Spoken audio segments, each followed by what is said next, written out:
Assalamualaikum warahmatullahi wabarakatuh. Di video kali ini saya akan membawakan sebuah cerita rakyat yang terkenal di Surabaya, yaitu kisah dari Raden Sawonggaling atau Jaka Berek.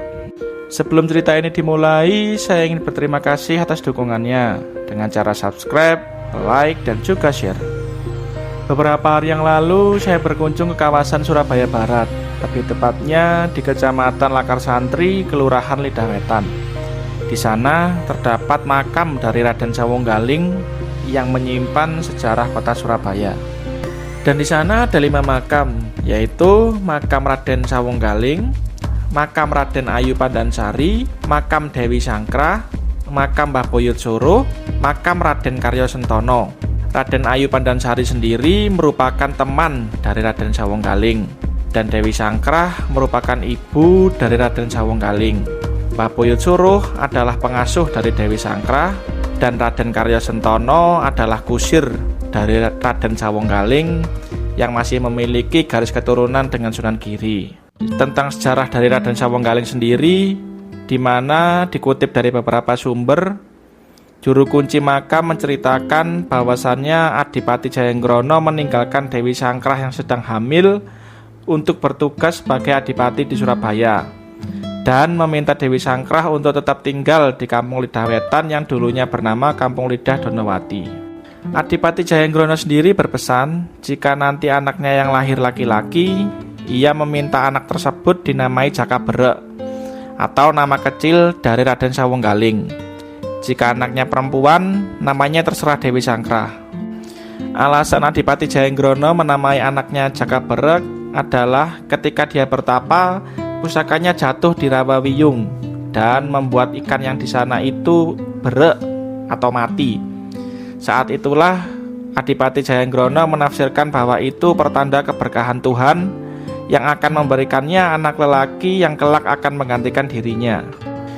Ketika beranjak dewasa, Jaka Berek bertanya pada ibunya mengenai siapa dan di mana ayahnya.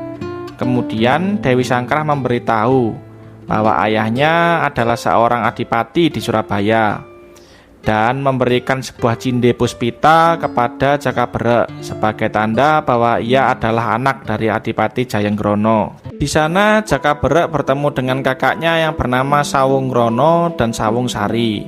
Mereka tidak percaya kalau Jaka Berek anaknya Adipati Surabaya. Akhirnya mereka adu ayam dan Jaka Berek menang. Setelah itu Adipati Jayenggrono keluar dan menemui Jaka Berek yang membawa cinde puspita sebagai bukti yang menguatkan bahwa dia adalah anaknya. Saat Adipati Jayenggrono sudah tua, ia bingung memberikan tahtanya pada siapa. Akhirnya kakak dari Adipati Jayenggrono, yakni Adipati Cakraningrat, memberikan usul untuk membuat sayembara memanah umbul-umbul untuk umum. Siapa yang menang akan menggantikan tahta Adipati Jayenggrono. Setelah sayembara diumumkan, Sawungrana dan Sawungsari mengikuti sayembara tersebut tanpa sepengetahuan Jaka Berek. Namun tidak ada yang bisa menjatuhkan umbul-umbul itu. Dan secara diam-diam juga ternyata Jaka Berek menggunakan topeng sambil menaiki kuda, dan dia berhasil menjatuhkan umbul-umbul tersebut. Setelah dibuka topengnya dan mengetahui itu adalah Jaka Berek, akhirnya ialah yang akan meneruskan tahta ayahnya dengan gelar Raden Mas Ngabehi Sawonggaling Kulmo Sostro Nagoro untuk Babat Alas Surabaya. Tak selang beberapa lama diadakan sebuah pesta perayaan untuk pengangkatan Jaka Berek. Di sana Belanda bersekongkol dengan Sawungrana dan Sawungsari untuk mencelakai Jaka Berek yang telah berganti nama menjadi Sawonggaling dengan memberikan minuman yang telah dicampur dengan racun.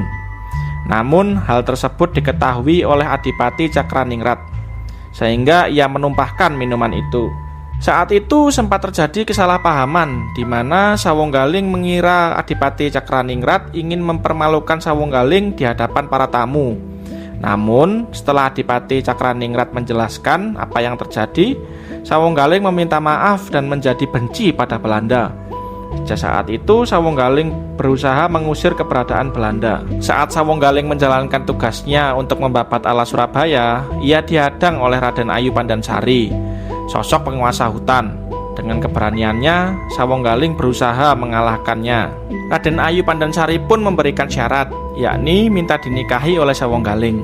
Sekedar informasi, berdasarkan surat keterangan wali kota nomor 188.45 /436/436.1.2/2013. Makam Joko Bera ini telah ditetapkan sebagai cagar budaya Kota Surabaya. Peresmiannya sendiri sebagai cagar budaya dilakukan Wakil Wali Kota Wisnu Sakti Buwana pada saat itu, di tanggal 15 Juli tahun 2013.